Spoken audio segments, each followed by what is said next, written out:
If you didn't buy this meat, you gonna have to eat this meat. What? Good.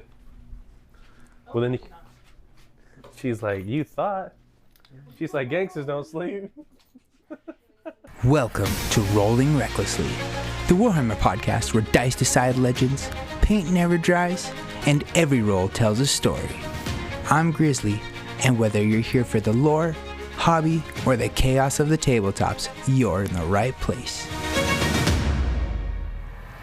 So grab your dice, ready your general, wake your champions, and let's get reckless. Grab your dice, rise with the thunder, and look to the skies, because when lightning falls in the mortal realms, it doesn't just bring thunder, it brings war. What's up, everyone? Welcome back to Rolling Recklessly. I'm your host, Grizzly, and today we're continuing Season 2's lineup with a brand new Faction Focus episode. And this one feels long overdue, because today we're talking about the literal poster boys of Age of Sigmar, the warriors reforged in lightning, Sigmar's chosen, the Stormcast Eternals. Now, Stormcast aren't just another faction in the setting. They are the setting in a lot of ways. They're the hammer that broke open the Age of Chaos, they're the tip of the spear in every major campaign, and whether it's the Realmgate Wars, the Soul Wars, or the Dawnbringers Crusades, when Sigmar needs a war won, he doesn't send an army, he sends lightning.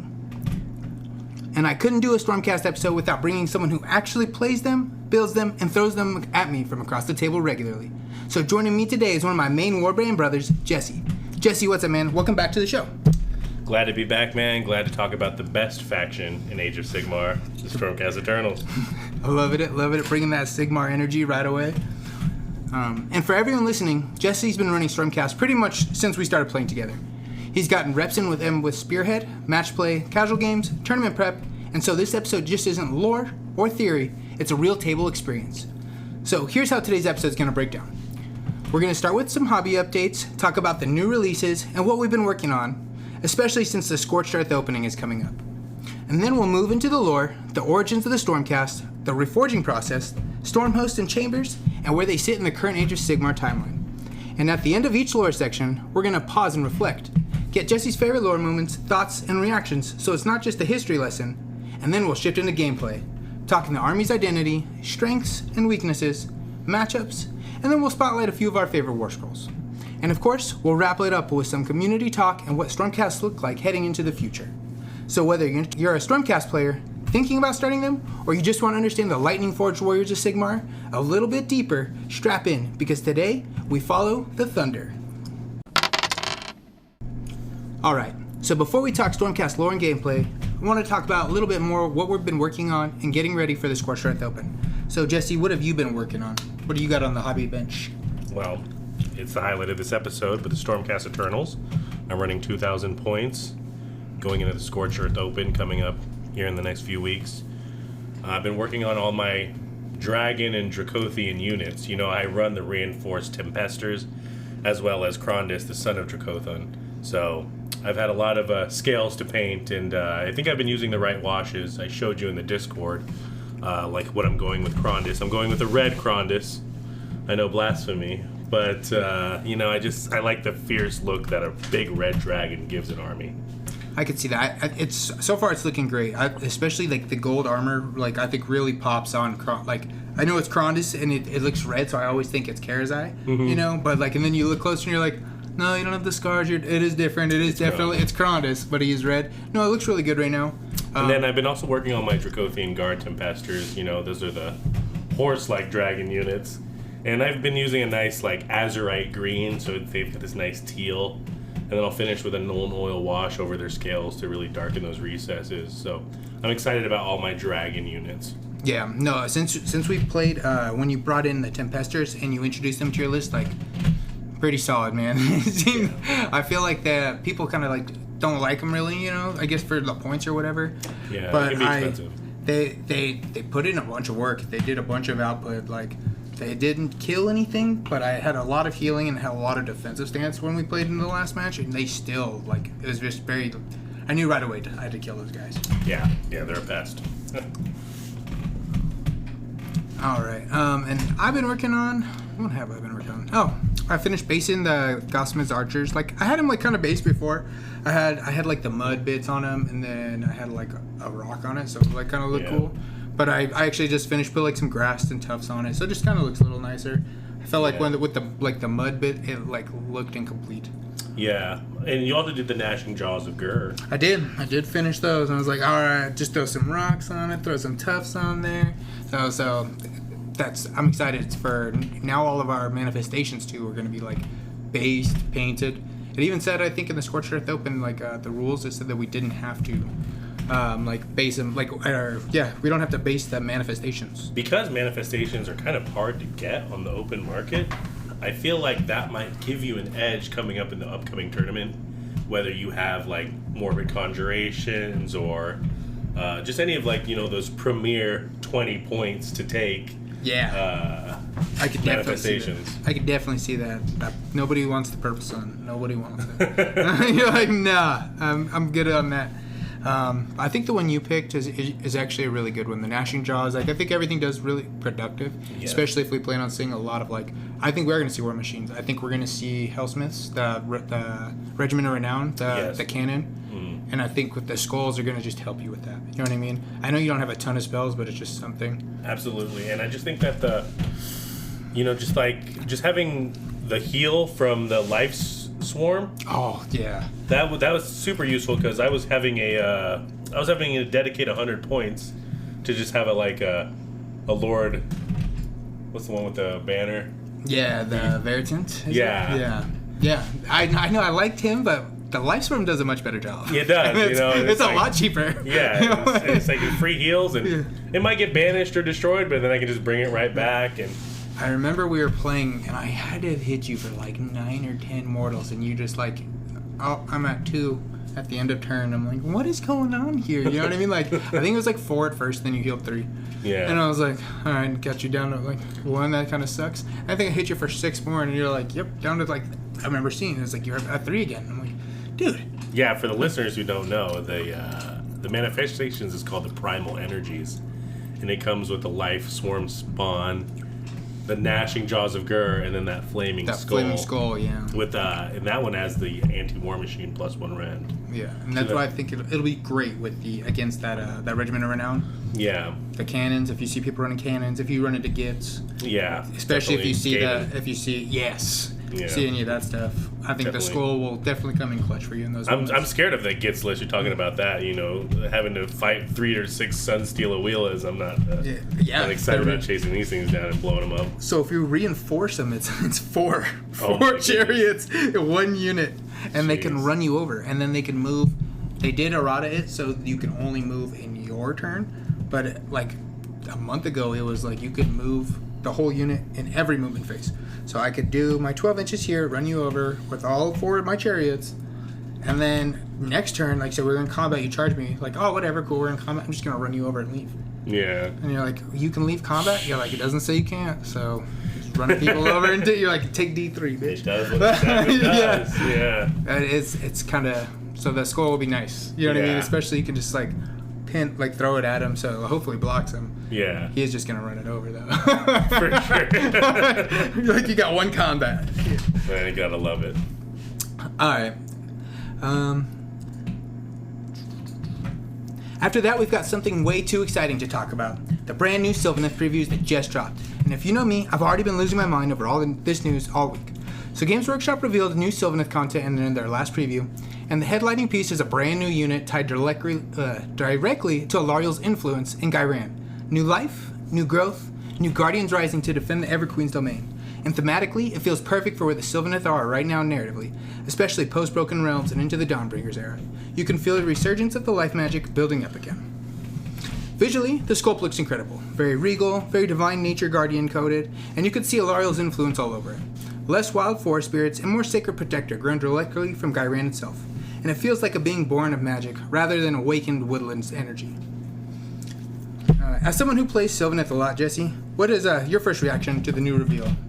I think I sent it to you, yeah? Yeah, you definitely sent it to me, and I definitely got to take a look, and I see that new Spearhead as Revenant Seekers. It does. And Revenant Seekers are super meta and proper 2,000 points, so I can only imagine in Spearhead they're going to do some damage. I think that it almost feels like in the new Spearhead that they It almost feels like they copied the Identity Thiefkin one. They're like, yo, this one's pretty good. 2 sets of cavalry, and then we'll throw in some guys that shoot. Yes. And then we'll throw in everybody flies. Just so you know, everybody flies. And it's like, that's pretty sick. Solid box. Sylvaneth players have a lot to be excited about. Cool sculpts. The models that are going to be useful in competitive formats. Just, it's a good hell of a time to be a tree fan. Yeah, I'm excited. Especially, have you seen the new, the Grove Guardian? The brand new one that was revealed. That's the priest. Yeah. Oh, yeah. That we looked through. Yeah, finally, Sylvaneth got a priest, which is awesome. There was, as you were always like when we're playing, you always cast like prayers, and I don't know. I take it personal. I can't. There's nothing I can do. Like, this is a Stormcast thing. You wouldn't know anything about having faith. Yeah. That's exactly what it feels like. You're doing prayers. You're like, you don't have any priests, and I'm like, there's not a single one. 4th edition feels to me like the priest's debut. Though they've been around for all the other editions, I feel like the rules centered around ritual points, and they definitely feel a lot more impactful this edition. I feel like I 1000% agree. Every army has a priest now. You know, as somebody who runs Skaven and Khorne, priests are super important. Somebody who runs Stormcast, super important. It's the only thing that you can't roll against. Yeah. Then did you see the abilities? They like kind of like you could hear in like the Warhammer community preview. They like they were like trying to like make a mimicry of like spray, you know, like cologne like commercial. Yeah, and they were trying to, you know, it's kind of funny. The fragrance of Sylvaneth. Yeah, so exactly, and they like speed read, like it sounded like the War Scroll. Yes. We had to go back and listen to it a few times because I was hearing some nasty I believe things. I heard 9 attacks D3. Like, yes. Maybe 4s and 4s. That would be awesome. Oh, maybe 4s and 4s. What is that? That's half. So that's like 3 D3. So maybe 9. Just 4 D3. Yeah. Even if half of them go through, it sounds just intimidating. Oh, yeah. And then there's going to be a prayer. Obviously, with the new book dropping, we'll talk about it here in a little bit, but with the new book dropping, there's going to be a prayer lore now, which is kind of sick. Yes. On top of it, sounds like the priest has her own prayer on the War Scroll, which said heal 2 units up to D3, up to 2 units D3. I'm sure it's within a range or something. Yeah, like your army needed any more healing. Yeah, I know. I love it. That is what priests are known for, is healing and buffing your units. And Sylvaneth were due for a priest. I feel like you guys were kind of like pigeonholed into running a magic heavy list or monster heavy list. With the priest, it adds a new dimension to your army and gives you a little something, you know, unexpected in the meta. I agree 1,000%. It did feel like they're 100% pushing you into magic because you rely so much on the trees. So, and it seems like the last couple of releases, they did Belthanos, where they gave you the new Army of Renown that doesn't make you rely on the trees. You actually don't cast the trees at all. Yeah. So they are trying to give you different ways. I think a priest really just kind of adds to that depth. I think 100% what you're saying is true. I like, in keeping with the theme of Age of Sigmar, that the priest, although it is praying and giving you buffs and healing, got a pretty decent attack profile, you know. It reminds me of a Slaughter Priest. I thought Slaughter Priest hit hard, but 9 attacks, D3 damage? D3 damage. That's what's wild. That's what I'm wondering. What if it's 4s and 2s? You know what I mean? It's like a really good Croxagore. Yeah, I mean, and with all-out attack and the +1 Ren from the trees, +2 Ren in some instances. Yeah, it is crazy. It is going to be a priest who is known to bring the reckoning as well as the prayers. I agree. And the model itself too, I think looks amazing. I like it a lot. If you look in the bottom, there's it's like a flower bud, but inside of it is it's like one of the revenants, like mummified looking, coming out of the bud, which is just so cool that they actually modelized the soul pods and the birthing of the Sylvaneth. Dude, super sick. If I close my eyes and I imagine a Sylvaneth unit, I always imagine a soul entity kind of half leaving a tree but still kind of staying present within it. Yes. You know, a lot of the revenants are that way, and that's just what I think about. But you know, looking at that new battle tome, our Kurnoth boys got the cover spot. Yep, of course they did. They're the best. They are. It's hands down the best unit in the army, in my opinion. Yes. That's why they give them so many variants, because of how cool they are. Yes, and I love seeing them on the book. I'm like, yes, they're getting their flowers, because Kurnoth are the coolest unit. You know, no disrespect to Tree Lords or Alariel, and you got an army full of just awesome units. short of being like an industrialist who hates nature, it's really hard to not like the Sylvaneth, you know? Agreed. I think Sylvaneth appeals to everybody. Plus, like, you can paint it so cool. You know what I mean? There's a lot of different options you have with plants. You know what I mean? And then you can just, like, look at plant pictures and, like, get, inspiration from that. You know what I mean? That and the models themselves are pretty awesome. But as you bring up the Battle Tome, I think that's a good segue into they are getting a new Battle Tome, which super hyped for. Just so you know, very hyped for. I was excited. It better drop before the end of the book, the GHB. Yeah. That, or like I said, open up with like the new GHB with them still in Guyran, hopefully. Yeah. Especially with the big emphasis on like the commercial, the way that they did it, like they were bringing up Guyran a lot. What's the typical timeline when they reveal a book to when they release it? We'll think they revealed OBR last month and it comes out Saturday. So about a month, maybe a month and a week. Yeah, I guess that's probably true, huh? So the book will probably come out shortly after we compete. That would be very nice. I wonder, do you have any predictions? They're gonna nerf Strike and Fade. You think they're gonna nerf Strike and Fade? They already did. No, I'm just being facetious. No, I could see them doing that, though. They did that last edition. It was painful. Yeah. I mean, it's a super powerful mechanic, but it is very on theme with the army. I think that's like their thing. You know what I mean? That's like their ability. It's one of those I'd rather you nerf almost all the rest of the War Scrolls. When you think of a forest and you think of where the trees are in the forest, you think of a specific spot, or are they fucking everywhere? Yeah. Well, that is like you don't know what's going on. You don't know what it could come from anywhere, and then it's gone. You know what I mean? Then it's back in the woods. I've always admired about that about your army. You know, you can't even charge your army because it's just you can't be sure that they're going to still be there at the end. Yeah, it's hard to pin us. You know what I mean? It's one of our strengths for sure. Is it's hard to pin the Sylvaneth because it's like, okay, we fought, like, you ran into Durthu. I don't know if that was a good choice on your end. And now, like, at the end of combat, I'm going to teleport to the other side of the board. Yeah. Thanks, man. Like, so, there's a lot of times that it's been very nice. I mean, what do you anticipate? I mean, you've been playing Sylvaneth for years now, and you're very proficient with them. Oh, thank you. I think, you know, as you say that, man, I almost do feel like they might nerf Strike and Fade. Yeah. I really don't want them to. You're going to make it go off on a roll now. That does that in the Spearhead in it. It's so painful. Yeah. It goes off on a 2. Dude, Yeah. I can't tell you how many times I've failed. Actually, you'd know. I've seen You it watched happen. it happen I've several seen it times. And it's crushing. It's like, dang, man. It goes off on a 2. Like, that's why I just needed to go through. Yeah. You know what I mean? Yeah. I think I think it's going to be, I'm hoping it's a little bit more of what we have now, and we keep, like, some of, like, the soggy stuff, the Scourge of Darien stuff. Like, I would like if Drycha Scroll, War Scroll, just stays the soggy one instead of the old one.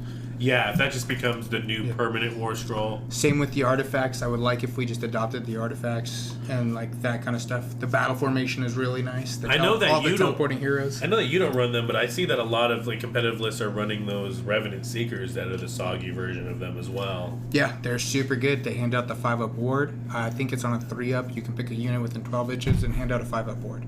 You have everything that's in the new Spearhead already, right? I do. I'm very excited. I do have everything already. Like, some of it's even painted. So we just need their rules and their War Scrolls, and then you can play them. Yeah, and as soon as they do the update, you know what I mean? I can just update my phone, and then I'll buy the new book right away. I mean, the army that's led with the Tree Lord, you know what I mean? that's already S tier, so I can only imagine this new one is going to be S tier as well. Speaking of the Spearhead, another great segue. I think it's going to be very different because right now the first Spearhead is very like monster based. You know what I mean? Yeah. You have one guy, he comes in and does all the work. Yes. And you hide the Branch Witch and you heal it, and you don't let anybody know that the Branch Witch is doing anything. Yeah. But in the hero phase, they're like, you get to heal what? Oh, just D6. You're like, what? Yeah, and that's why the Tree Lord's never going to die. That's kind of how you play it. So it's going to be really weird because everybody's kind of squishy, but everybody's super fast. The new Spearhead, who is the hero? The Arch Revenant. Arch Revenant. What can we expect out of an Arch Revenant? You know, there's no way they give him the same War Scroll as he does in match play, because in match play what he does is he's like a champion of Kurnoth. He gives the Kurnoths either when he's in combat with Kurnoth warriors, if he's like within 12 inches, he can give them +1 to wound. So we can expect, at least in the War Scroll, to have some kind of buff for the Kurnoth units. But there's no Kurnoth. That's why That's right. there's no way that he can do that. I think he's going to be... Well, he also has a Regiment of Renown War Scroll, I believe, because you can take him in a Regiment of Renown. Like, you could run him in Stormcast. You could run him in the Gossamids. Okay. They are a regiment. I don't know how great they are. It almost seems like they did the same thing and just... Is it a wizard? Nope. Priest? Nope. Just a named hero. He's not named. Oh, not He's unique. Just a hero. Okay. Non-unique hero, yeah. Do you run him in any of your lists? Yes, my Kurnoth heavy list. Kurnoth heavy list. I have that big Kurnoth list, and he stands right in the middle of two big piles of reinforced Kurnoth. I know and he if gets that plus 10 to wound, so that's where I'm like, oh yeah, now I'm hitting on 3s, winning on 2s. It's 26 attacks with Great Mortals. If I ever start a Sylvaneth army, I'm starting with 2 reinforced units of Kurnoth, and I'll build around that. Yeah, that's actually, if you're looking to get into Kurnoth, they just dropped the new Battle Force box as well with they just dropped the new Battle Force boxes, 2 units of Kurnoth Warriors and 3 different Tree Lords. So you can build one of each variant. If you want, you could build 3 Dorothy's. But there's 3 Tree Lords and 2 Kurnoth. And alongside that last Christmas box that I was kind of poo-pooing. Yeah. And it's still, to be honest, not great. But if you put those together, it does feel like they heard me. Because if you put those together, you have a full army right there. You get a Lariel and you're set. Look, and you don't even need to run a Lariel. I just think she's the best model in the game. Tree Lords and Kurnoth. If you needed any other reason to get Sylvaneth, maybe a Lariel. Yeah. But you have everything you need right there, baby, to be super imposing, super dangerous. 1 box in. Yep. And I think each Tree Lord is... the worst Tree Lord is 210 points. Yeah. So it's that's 600 points in Tree Lords, and then a reinforced unit of Kurnoths that you can build as any build you want. If you're smart, you'll magnetize them. If you can, you know what I mean? And then you'll have another 400 points right there, so that's 1,000 points in 1 box. And it's all the most efficient 1,000 points. Yeah. If you're going to run into elite units in Sylvaneth, that's the list right there. It's a box of pure hammers. It is. It does feel like pure hammers. And then even the bow guys, the bow knots are I know in the meta that's what a lot of people run is bow knots. They just run a reinforced unit of bow knots and they just shoot everybody off because you can't get the guarded hero with them. Yeah. And it's I think 13 or 14 shots with them, you know what I mean? With the reinforced unit, hitting on 3s, winning on 3s. They can sit there and if they hold an objective, they get a 6-up ward. 4th edition has been a shooting edition. A lot of shooting metas, and people, this is a Stormcast episode. I can't tell you how many lists have long strikes or raptors or something that has shooting. So yeah, just the fact that you guys are getting more shooting, it's downright terrifying. Kurnoth with great bows, they're slept on because the sides and the great swords are hit so much harder. Yeah. But those guys, if you give them bows and you put them behind some Tree Lords, man. Yeah, 18 inches. So it's especially I know in the Spearhead, they feel it's very satisfying.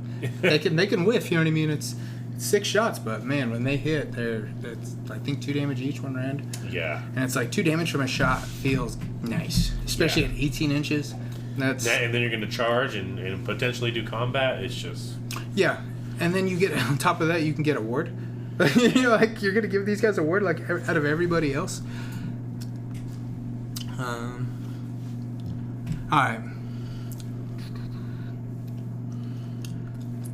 So, while Fresh Life is blooming in Gyrian, the new Guardian rising, the Spearhead Strike Force forming, new Battle Force boxes, Battle Force reinforcing the ancient trees, and the Battle Tome on the horizon ready to reshape the forest, as a Sylvaneth player heading into the tournament, I'll take this as good omens as I can get.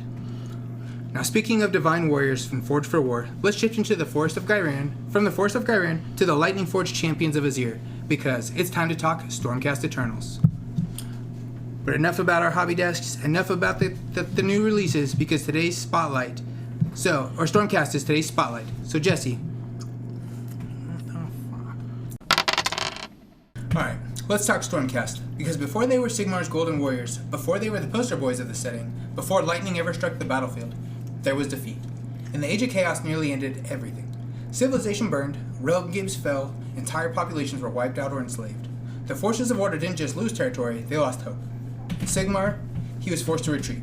He sealed the gates of Azyr, the celestial realm, cutting it off from the rest of the mortal realms. Then the chaos consumed everything outside, to those left behind. It looked like the abandonment, but Sigmar wasn't hiding, he was preparing. Inside Azyr, Sigmar began gathering the souls of mortals who died fighting chaos. Kings, soldiers, martyrs, champions, and those who refused to kneel even in the moment of death. And in the divine forges known as the Sigmar Abulum. Yeah. I think it's Sigmar Abulum. No, it's Sigmar Bellum. Sigmar Bellum.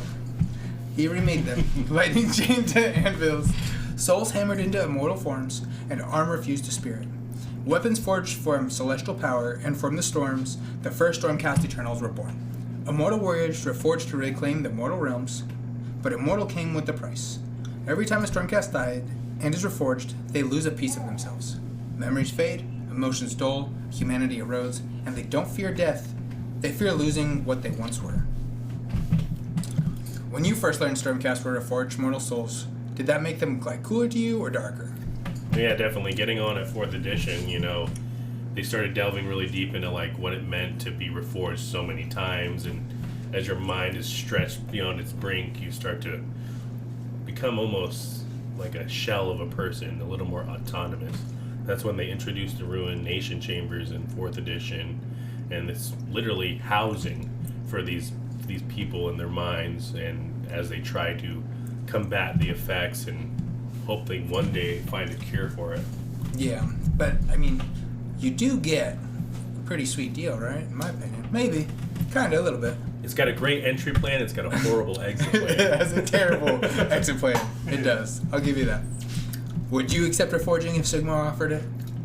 Thing is, it's like you have to die a heroic death in the defense of the innocent. So it's almost like you make the choice kind of like subconsciously. Like you never know when you're going to give your life in the defense of others. That situation just arises, and Sigmar finds favor in that, and that's what he wants his army made out of, people with that kind of resolve. Very true. I will say there's times that they're like, I think it's Gardas is one of the heroes, and I think he's a doctor. Absolutely. I don't think he was a warrior. I think he's a doctor. Absolutely. Not everybody from the Stormcast Eternals dies in combat heroically. There are other heroic ways to die. Yes. Maybe you held the door shut. Maybe you're a woman who held the door shut so that the children could escape. And just at the moment they escaped, the doors explode open, and right before you're slaughtered, or just at the moment you're slaughtered, Sigmar claims your soul, and he doesn't leave you to just die this brutal death, but brings you back to not only exact revenge, but to have the power to enact change in the mortal realms. What if that's what happened to Hodor? I like to think that is what happened to him. Yeah, that's in my head canon. Hodor became a Stormcast Eternal, but his physical body didn't end. Yeah, he'll be a named character in 5th edition. Yeah, exactly. And he'll have ability hold the door.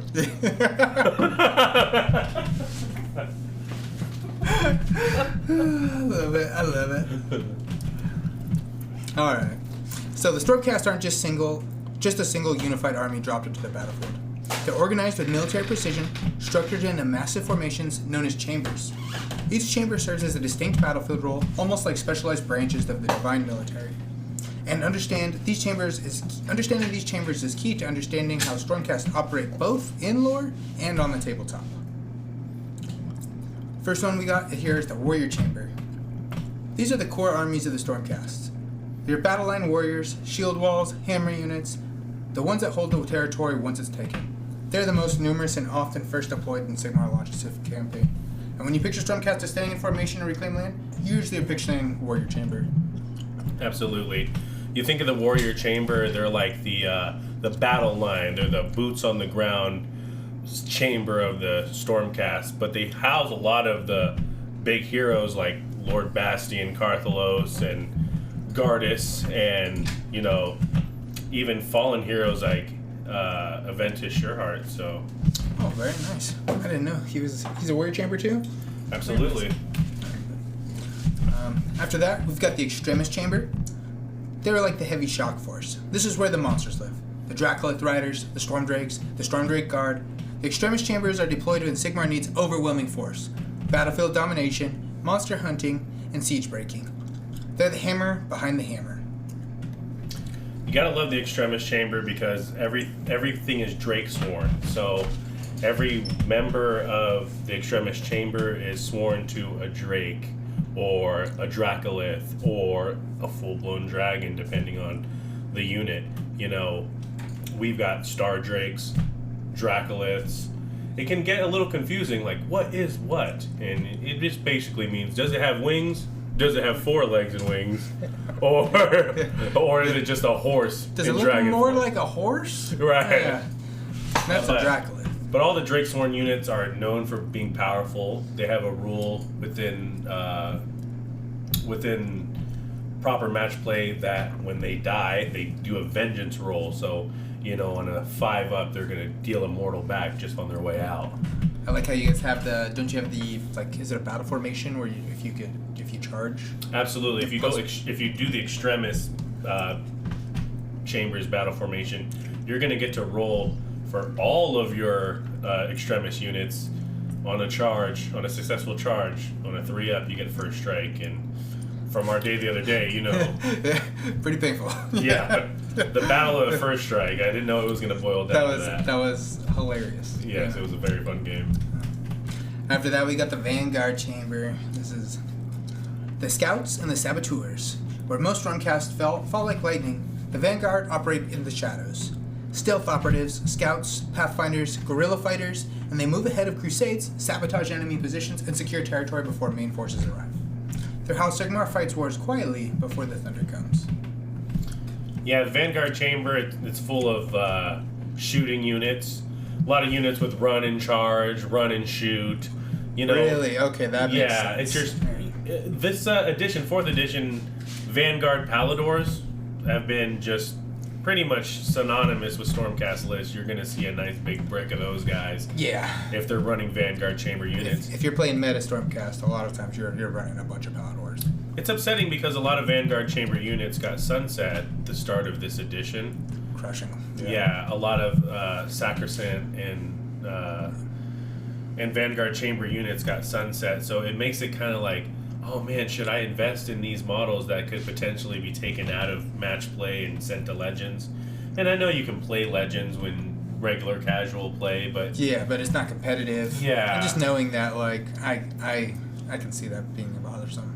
I know that... I don't run any Legend stuff. I know that not all Age of Sigmar players are competitive, and I would encourage our listeners who are, like, scared to take that first leap into, like, the competitive sphere, that you eventually have to, because, you know, that is where the crux of the hobby is playing with strangers who share this love of this vast universe that we've invested so much time and effort into. And, you know, when I got my first box of Stormcast in the Skaven Tide, I thought I was set with that. You know, I was like, okay, here we go. I got an army and I'm good to go. That's the trap. Yeah. I love it. It's my favorite thing. Like, well, I got this one. Good now. Yeah, sure. And then when I come through and crush you like 4 times, you're going to be like, oh, man. Yeah. What can I do? And you're like, well, if you go get this dragon over here, this might be a different situation. You know, one of the biggest, like, misconceptions for Stormcast is that, like, we have this huge, like, shield wall defense. But a lot of our models and a lot of our units are low health pools. You know, we rely on that save. We rely on that ward. So when you're a person who doesn't roll particularly hot like yourself... Yeah, I was going to say, we don't know anybody like that. That's weird. You could feel just as squishy as some of these other, like, you know, 4-up, 5-up, 6-up save armies. Definitely, yeah. When people kill Dorothy, that's how it feels, because he's a 3-up save, you know what I mean? Yeah. A lot of times I can make it, like, get him pretty nice, you know, with defense. Like, nice and defensive, he gets a reroll when I take the artifact. Mm-hmm. And it's just like, oh, man, you killed him still. Like, crushing. Yeah, on the counter of that, too, you know, Stormcast, especially we're talking about the Vanguard Chamber, you can get up in their grill and start, you know, alpha striking them right away with his army, no problem. Oh, definitely. Especially the Vanguard. I like the shooting. That's where the Paladors are. Their Vanguard. Yeah, the Paladors, the long strikes, everything that shoots is in the Vanguard chamber. Nice. After that, we have the Sacrosanct Chamber. This is the Arcane Wards. Created to combat magical threats, especially during the Soul Wars era, these Stormcast wield celestial magic, control souls, and stabilize corrupted battlefields.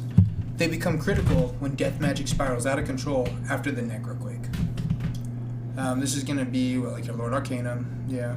Yeah, this is going to be like your Lord Arcanum, your like celestial sacrosanct units. This is your magic caster, yeah. Yeah, this is where you're going to get your Wizard 1s, Wizard 2s. Is there a lictor here, or where's a lictor?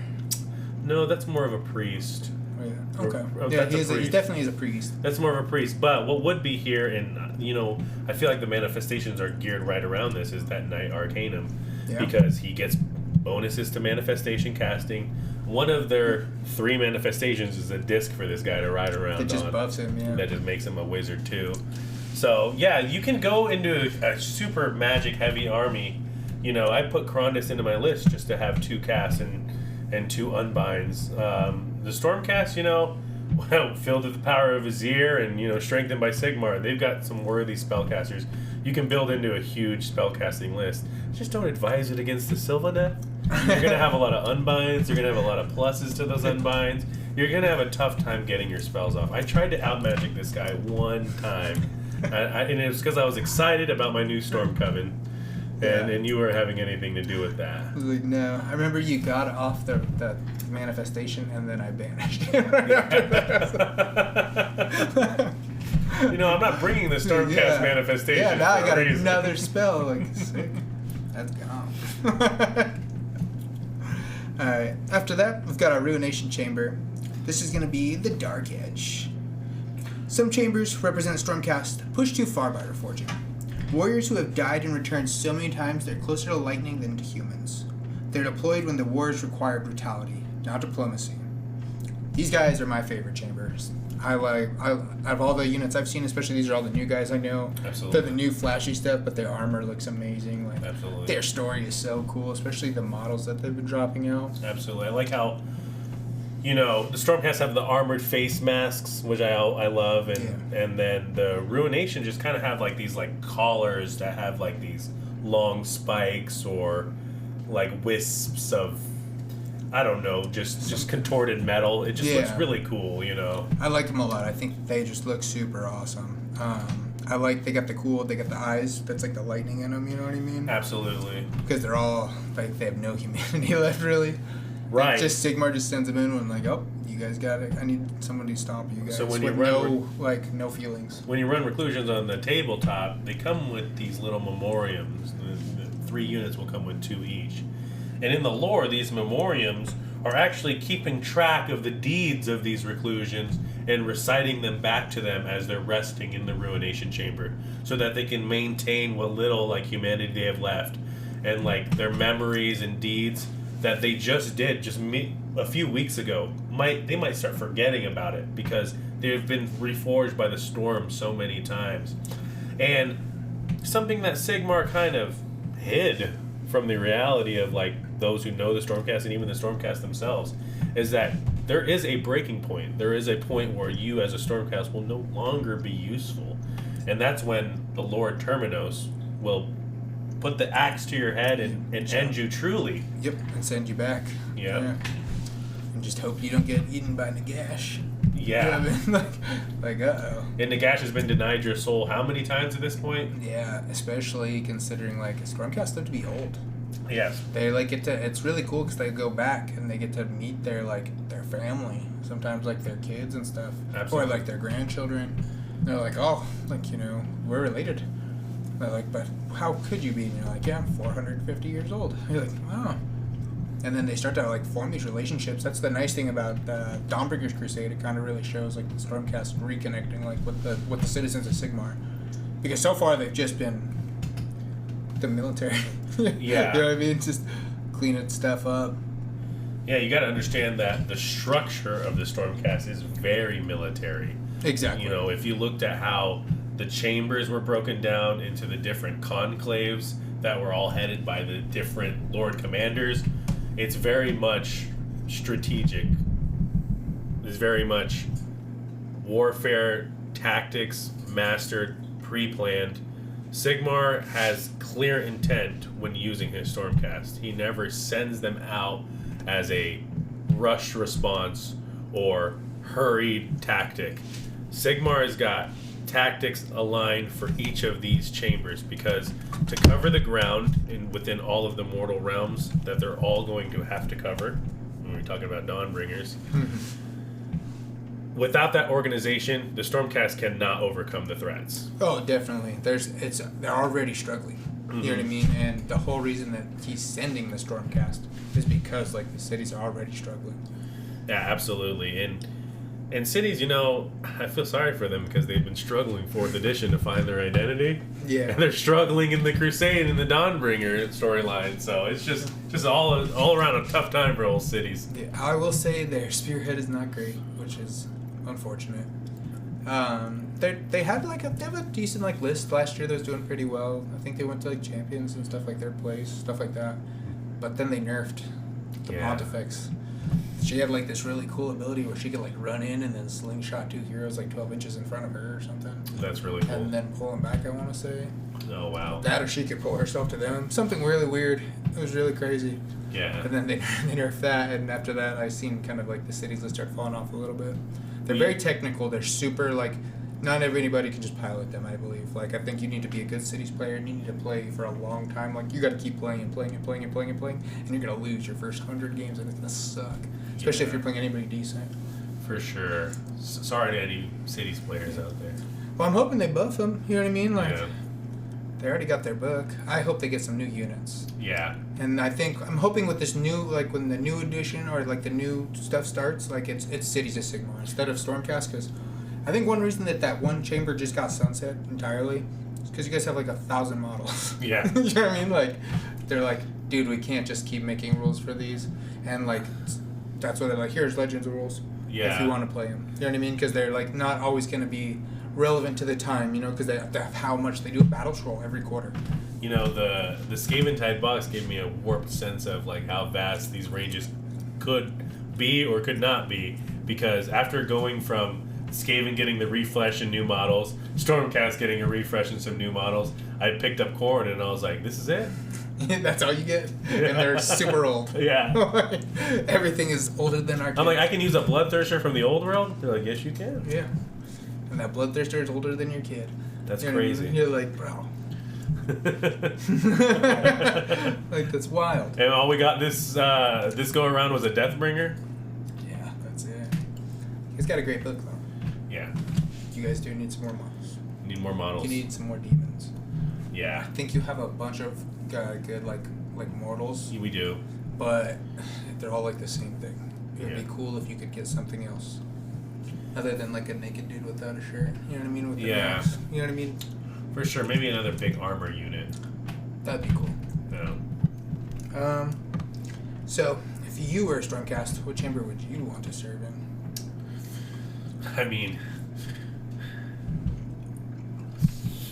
I'm going to say the Extremis Chamber, man. I want me a dragon. Yeah. I will say, it's just you started running dragons all of a sudden, because there was a long time you were just a Ruination guy. Yeah. And I love Ruination, but the dragons, it's very hard to compete with. You know what I mean? They're so cool. Yeah, just Krondys and Karazai. I think they got great war scrolls. I know people say they're overpriced, but I don't. I disagree. As someone who has to play them on a regular, it's pretty efficient as long as he's working. Yeah. I mean, they definitely earned their place in my list. Yeah. All of my Dragon and Dracoth units, and I don't see me replacing them. With Stormcast, you could find yourself okay, I'm only going to run Ruination, or I'm only going to run Vanguard, or I'm only going to run. But I feel go with what you like. Go with what you think is cool. You know what I mean? In the beginning, when I tried to be a Ruination loyalist, I realized there's some things that the Ruination don't do well that the other chambers do much better. Yeah, and you guys have a wide enough rule base. I think you can kind of mix it up a little bit and balance it out. Absolutely. Some factions, they don't want you to mix the types. Some armies, they want you to go all mortals or all demons or something. You know what I mean? No, you're go all into this keyword. Yeah. And you'll do better. Absolutely. I think Stormcast, you guys have a good you can kind of mix it up a little bit and still be all right. You know what I mean? Absolutely, and it helps like when, you know, you start to get a little bit of like list fatigue. Yeah. You can just switch it up and still be effective. You know, there's just certain like units that pop out when you think of Stormcast, Grand Hammer, Annihilators. That's what I think of as Annihilators. Yeah, I think of Reclusions. Absolutely, yeah. And then these things are all very powerful. Everything from that Skaven Tide box is usable still right the guys now. with the wings, they're Prosecutors. Yeah, very good. Very good. Very good.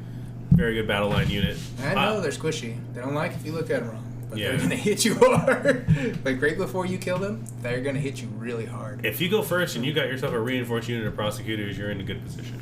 And you give them the best day ever. Oh yeah, you got to give them the best day Just ever. run in, smash them. So out of all the chamber types, which one do you think fits your like play style the best? Definitely Warrior Chamber. Warrior Chamber? Yeah, I actually have, for the listeners, a good like starting little regiment if you want to do Warrior Chamber Stormcast. All right, you want it to be a Lord Imperator, and then a reinforced unit of Meteoric Grand Hammers, and then a reinforced unit of Annihilators that just have regular hammers. And I'm telling you, this is going to do so much work for you. The Warrior Chamber, it's got the hammers, baby. I've seen people are running them with Bastion. Yes. It's that same list with Bastion Carthalos. Yes. I think Bastion Carthalos does something crazy with the Annihilators too if you choose to do his Regiment of Renown. Yeah, he has a bubble that's a buff for all Warrior Chamber units. Really? Yes. Nice. So he helps them get into the fight. When I think he gives one unit like a pregame move. Yes. Like right before the game starts, like this guy gets to move 7 inches. The Lord Imperator, if you deploy him from Azyr, you can pick, I think it's 2 or 3 units, and they can move right away.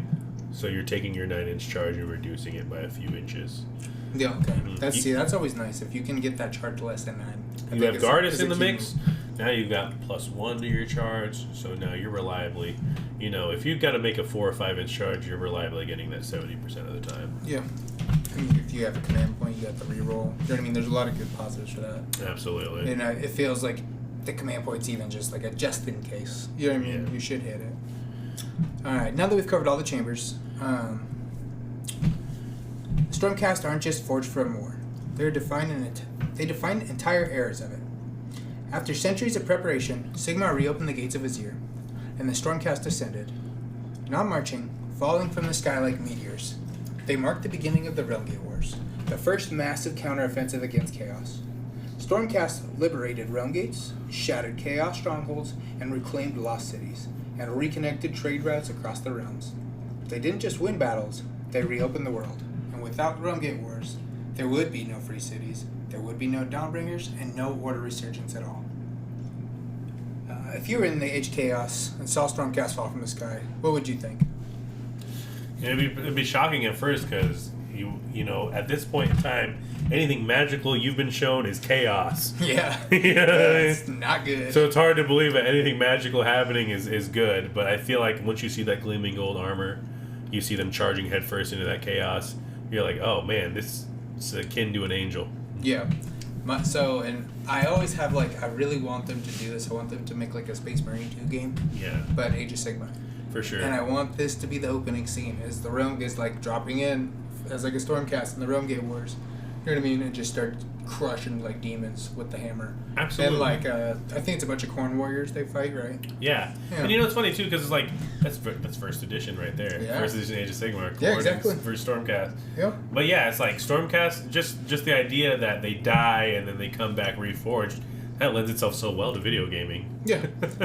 Explains the respawn. Yeah. You know what I mean? You can make it affect your character. It would just be awesome. You know what I mean? Right. And then they're kind of like the Space Marines. They'll collect trophies. You know what I mean? For sure. When they're going through and it's just cool. I think that it's video a cool game avatar for the person to be like, I'm in the Mortal Realms and I'm a Stormcast and I see the world through the Stormcast eyes. Bro, if they did that, I think Sigmar it's gonna be up there with 40K as far as video games. I think that's gonna open everything up. Have that first level, you're just a normal human and you're saving your village and you get brutally slaughtered, and then bam, the very next level you're a Stormcast. Oh, that would be sick. Yeah. You're just a Cities of Sigmar guy getting punked by some demons. Yeah, you're just your getting village gets wrecked. You're just getting rended by some Zangor.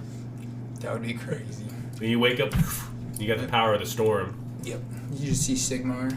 Yeah. Do you want to be a Sigmar? A Stormcast Eternal. I always wondered if the Stormcast knew, like, right as soon as they spawn, like, what they are and what their power level is. I feel like they have to grow like a trainee to truly harness the power of the storm. I think they kind of have like an idea, you know what I mean? But I don't think like they fully understand until they start to utilize it. And I think you can see as they age, they become like crazy. Yeah. You know what I mean? Like they get much more in control, you know, and become much more reliable. Their helmet will have a beard mold. Like even the beard's got it. Yeah, exactly. That's how ancient this dude is.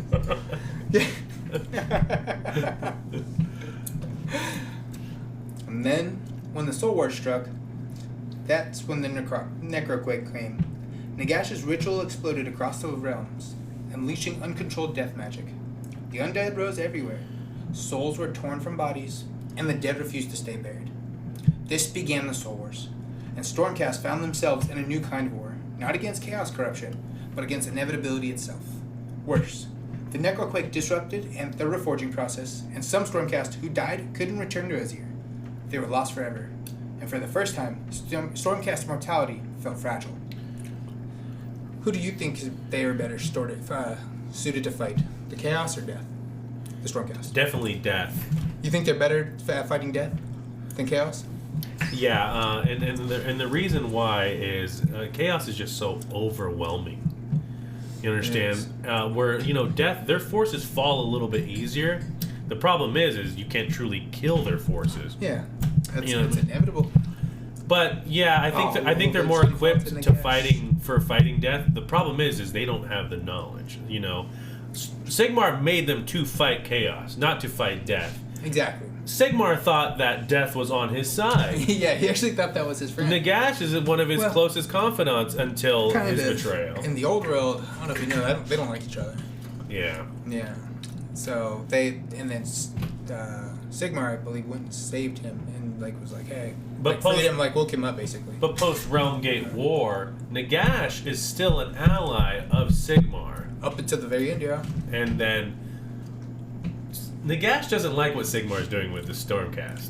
He doesn't know about it, and that's why when he finds out about it, he gets upset. Yes. He's like, "Yo, bro."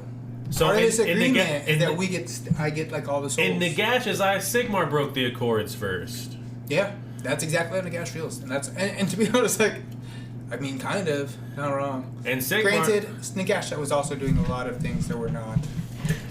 They were in his favor. Yeah. You know what I mean? He went through and annihilated all of the death gods. There was multiple death gods, and he went through and either killed them or consumed them. Yeah. He wanted, I can be the only one. Yep. And he is. Yeah. And he's the ultimate. I was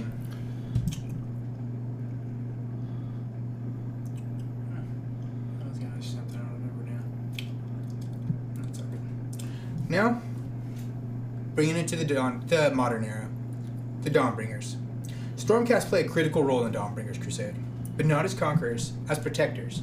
They descend ahead of the Crusades to clear landing zones, crush enemy strongholds, and hold territory long enough for settlers to build cities. They're the shield that allows mortals to march. Without Stormcast support, most Crusades would die on the road.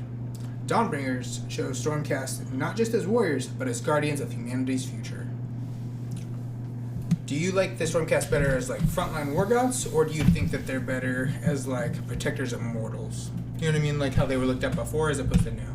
Yeah, I think that the priority for the Stormcast should be the protection of the mortals.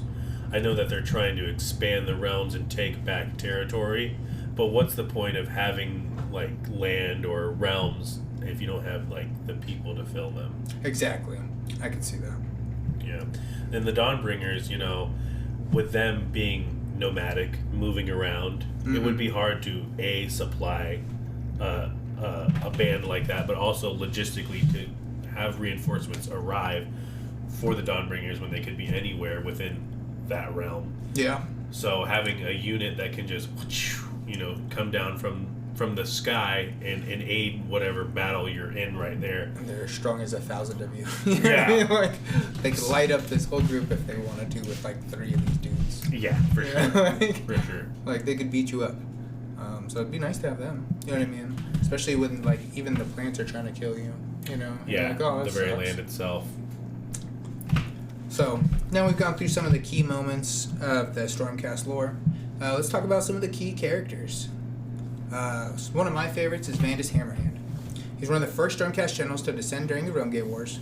He represents early hope of Sigmar's return, leading crusades, liberating cities, and proving chaos could be beaten. But like many Stormcast, he carries the psychological weight of reforging. I believe he's the one that gets the city renamed about him, right? Oh, absolutely. Yeah. Very important character, very, prestigious name. Yeah, I know he's in a lot of, like, the Realmgate Wars sagas, I believe. Yeah. A lot of it is about him. Very Like, prevalent. as far as, like, the Stormcast side of it. Absolutely. One of my favorite units is Iridan the Witness, who, was part of this new refresh with the Ruination Chamber. Yeah. He's riding a giant Morgriff. Isn't he the one that kills the Stormcast once they're, like... And Lord Terminus does that. That's what it was. But Lord Iridan, he's like, if you will, the leader of a big Ruination regiment. Okay. So if he's landing with his Morgriff, there's a big battle taking place, and a bunch of Ruination Chamber are there. No, yeah, so, and that means, And as it's, you've made Sigmar mad. If you've made said Sigmar that, mad, yeah. You've got some regiments of prosecutors and reclusions coming after you. Yeah. And Iridan is going to land with his Morgriff, chanting prayers, buffing nearby units, and, as you well know, teleporting people. Yeah. Letting them fight twice. Yeah, absolutely. I also really like Gardas Steel Soul. He's the leader of the Hollowed Knights and one of the most human Stormcast in one. He's compassionate, he's faith-driven, and loyal to his brothers. A character who shows Stormcast can still feel deeply, even after reforging. On top of that, man, he's like went through so many crazy battles. Yeah. I believe he's in Plague Garden. He's the He is main in character in Plague Plague Garden. The main hero, kind of wading through the forces of Nurgle, which are just... They go into Nurgle's garden to rescue his friend. Yeah. You know what I mean? Gabriel Sherhard. Yep. Oh, is that what it is? Yeah, that's who they have to go and rescue. Yeah. And then, who stole him? What's the guy's name? It slips my mind He's right the now. Neuro guy. I like him a lot. Yeah, I like him a lot too. He lets you teleport. Is it Torglug?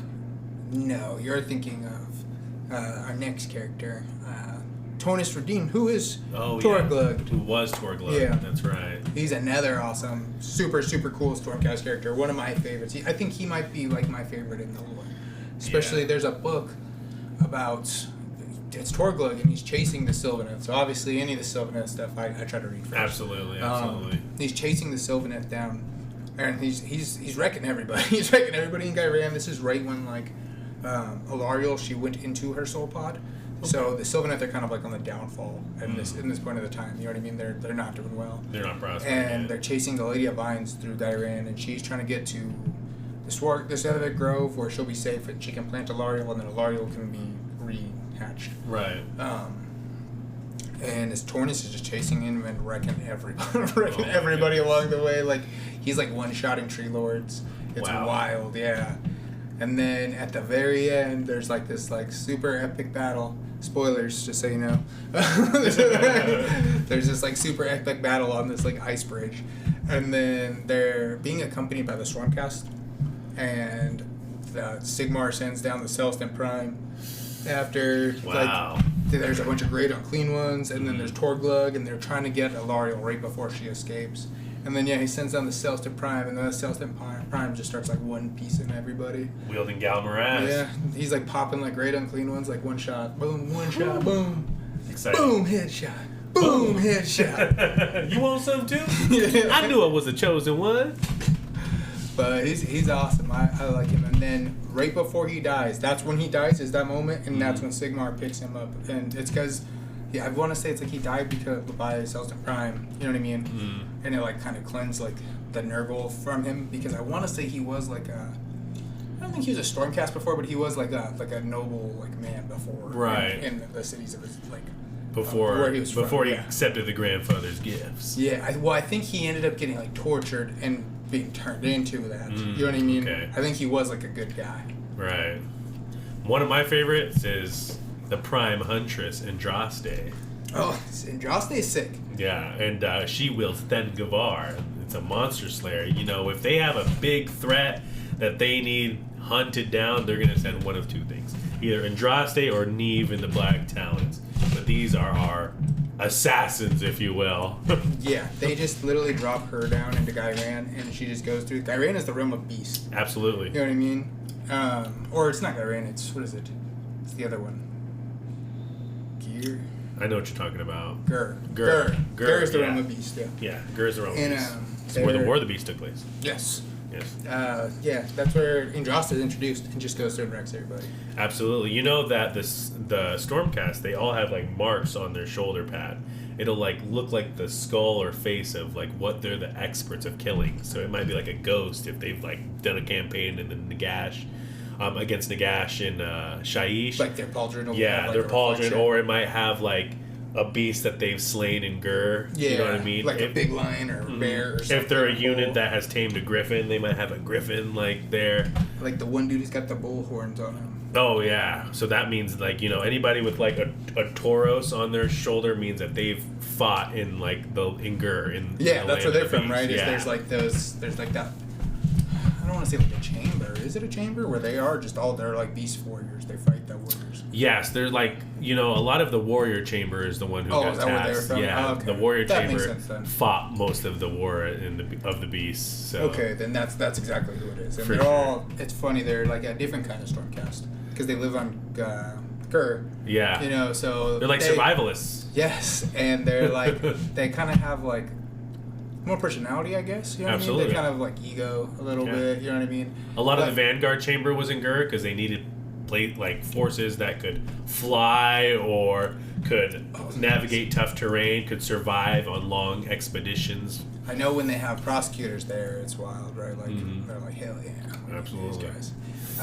Did you play? There's like a tactical like RTT. What is it? Yeah, it's called RTS? Yeah, it's called the Realm of Ruin. Yeah. Yeah, and that's a really good one. You the Stormcast are like the obvious like. Yeah, I most think avoid. that's like the opening. Yeah. I think Andraste might be in it and drop Absolutely, down and yeah. a bunch of like orcs or something. She's DLC paywall. Yeah. In typical Games Workshop fashion. For sure. The Payhammer. Yeah. Now that we've discussed some of our big characters, or before we go on, is there any other big characters you want to talk about? No, I mean, you know, Krondus. Krondus, the son of Dracothian. Yes. You want to tell the listeners about Speaking of, that's probably a big character we should talk about is Dracothian, who actually found Sigmar as he was going through the mortal realms. From my understanding, is he's basically floating through the mortal realms in like a space type like atmosphere on a rock, which is like the old part of the old world. And I want to say that's what like Azyr. There's like a star up there, then that's what it's made of. Okay. I want to say I think that's called Malice. And he's floating around on this, and he finally finds. He's doing this for thousands of years. You know what I mean? So after a while, you know, he's probably depressed, and he finds Dracothian, and then Dracothian. They kind of hit it off, become best buds. You know what I mean? Like they sing the best friend song from SpongeBob together. Oh yeah, for sure. Yeah. But I think there's like a story where Sigmar's telling him the story of the old world and how it like blew up, and then how he's just been like floating for thousands of years. It makes Dracothian cry so much that like his tears are like seen in the stars, and the Seraphon are able to trace them and go and find. That's how Sigmar and Dracothian and the Seraphon all find each other. Oh wow, that's amazing. It's through This Dracothian's tears. Dang. Yeah, it's pretty. I like the story of it. You know what I mean?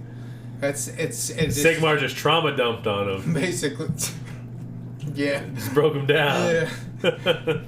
Dracothian was out on his way on a date, right? Like on Valentine's Day. Yep. And then Sigmar showed up and trauma He's like, dumped on I him. know you're about to have the time of your life, but some really bad shit just happened to me. Yeah. We might have to cut that part. Now that we've talked about some characters, though, some big ones. Or you wanted to talk about Krondus? Go ahead and tell me about Crondus. Yeah, Crondus is the son of Dracothian.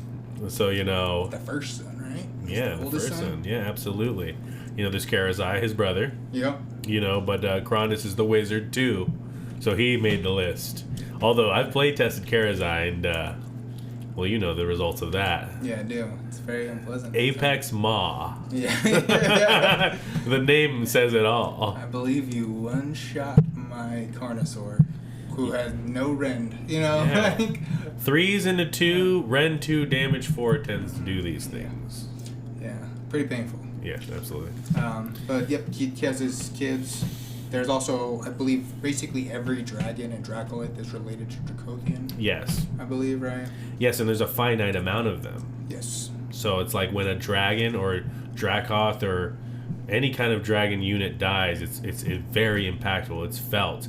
And that's why they only trust themselves in partnership with the Stormcast. And the Seraphon. In that meeting when they met, I believe some kind of agreement happened where I believe Crondus was like, yeah, you guys you're gonna watch my eggs. You're gonna watch all the eggs. Yeah. And I believe the Seraphon kind of, impervious to chaos. Yeah. Strong and ancient. The ultimate. The best caretakers. Yeah.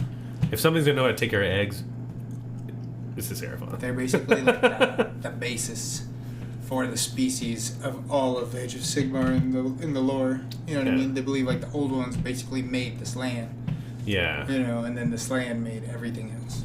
I mean, if you want to be a badass while being uncorruptibly good and for the forces of order, the Seraphon are knocking. They're pretty awesome. I love the Seraphon. Yeah, we're stomping. I'm dropping comments on you.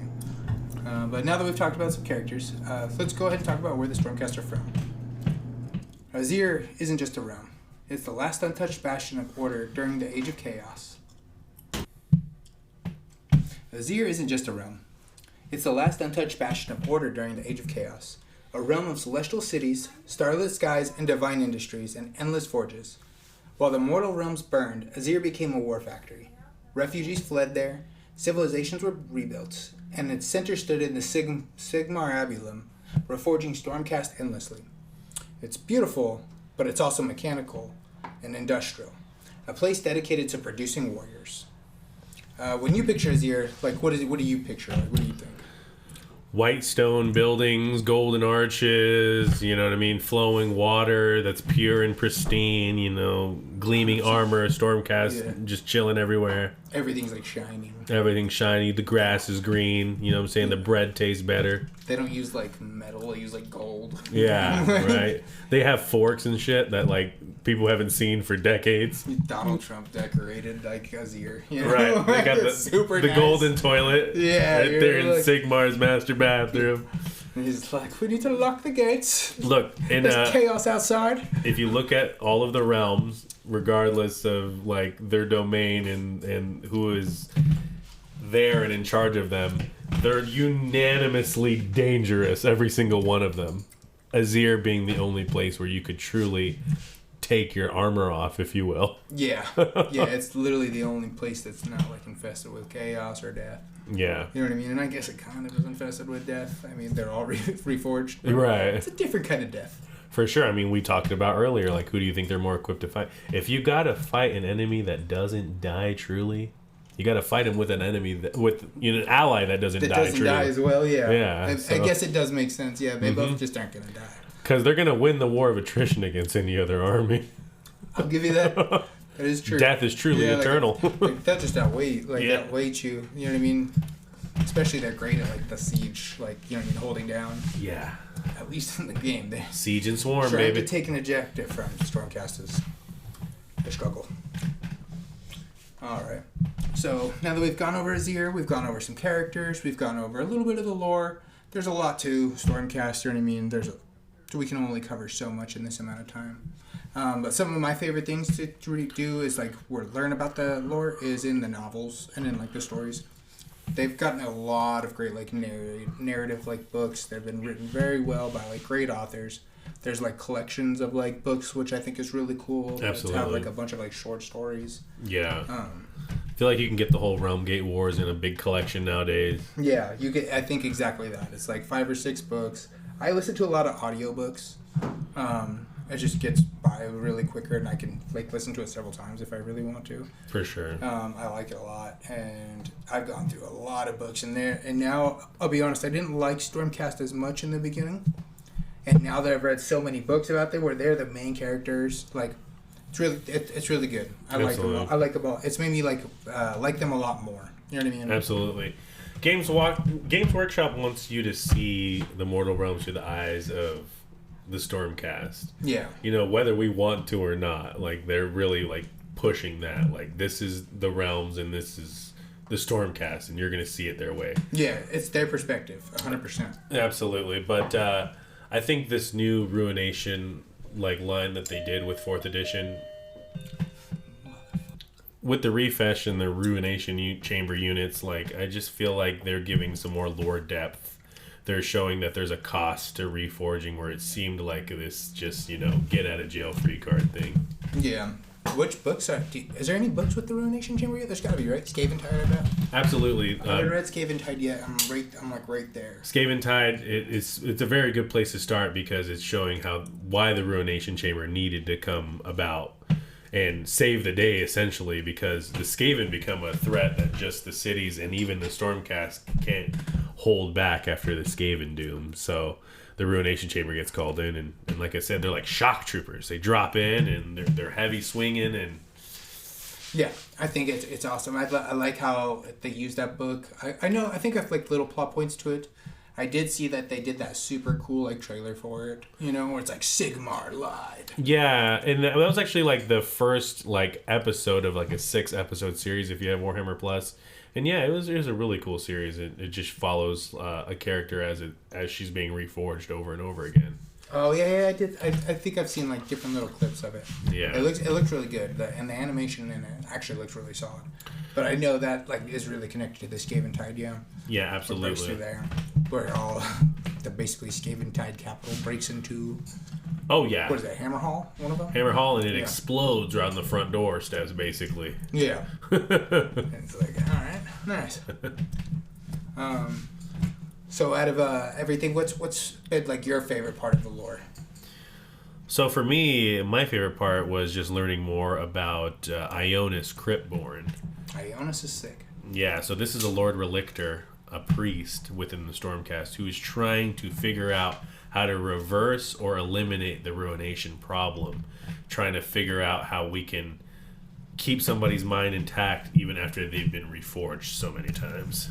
Yeah, I think he's awesome. Plus, he's got a super cool mount, super cool model. Yeah, riding super a cool dragon. War scroll. They're like, I love how Games Workshop's like, how can we make this really cool character really, really cool? We'll put him on a giant dragon. Yeah, exactly. And I think, to be honest, he's like one of the better looking of all the dragon models. Oh, absolutely. You know what I mean? Like, they all look kind of cool. I really like the Cronus and the Karazad models are really well. You get your bulky dragon. Yeah, your Dracolith, and what are the other ones? There's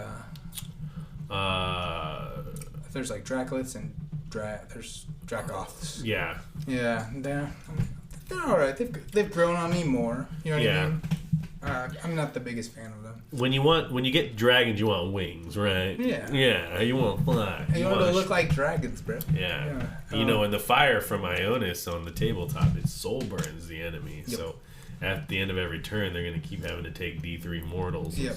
Unless you heal it, yeah. And then if you would heal, you don't heal, you just take off the soul burn. Yeah. Yeah. Brutal. Yeah, that is pretty brutal. That's definitely the next Stormcast model I'm getting. Yeah. He's pretty sick, and you have quite a bit. I don't want to say everything because there's so many Stormcast models, but you have quite the collection. I think you need Bastion. I think I need Bastion. I definitely want a Celestin Prime. I just feel like Celestin Prime would be awesome. I just feel like that model's kind of getting a little older. They might refresh that one. That would be awesome for you guys to get refreshes instead of like new models. Yeah. Bring the Celestin Prime back and like bring it back in like a cool book. Yeah, they should give us a Regiment of Renown like Khorne has, where we can just run a bunch of heroes. That's insane. That is insane. All right, guys, and that's where we're going to close out part 1 for today's Stormcast Faction Focus. We've covered who the Stormcast Eternals are, how they're forged, why they exist, and the weight of what comes with being reforged again and again in Sigmar's name. From the Realm Gate Wars to the Soul Wars, to their role in the Dawnbringers Crusade, you can really see that Stormcast just aren't golden warriors dropped from the sky. They're heroes carrying sacrifice, memory loss, and the burden of eternal war. And I think that's what makes them so compelling in the lore. They're divine, but still deeply human underneath all the lightning. Now in part 2 of this episode, we're going to shift from lore to the tabletop. Jesse and I are going to break down the Stormcast Eternals gameplay identity, strengths and weaknesses, War Scroll standouts, Spearhead versus match play performance, and how the Stormcast have been performing in our local scene, leading up to the tournament prep. So if you have faction deep dives that hit both narrative and competitive angles, part 2 is where we're going to bring it all together. So until then, take care of yourselves, keep building, keep painting, and as always, may your crits be high, your paint never dry, and your rolls ever reckless.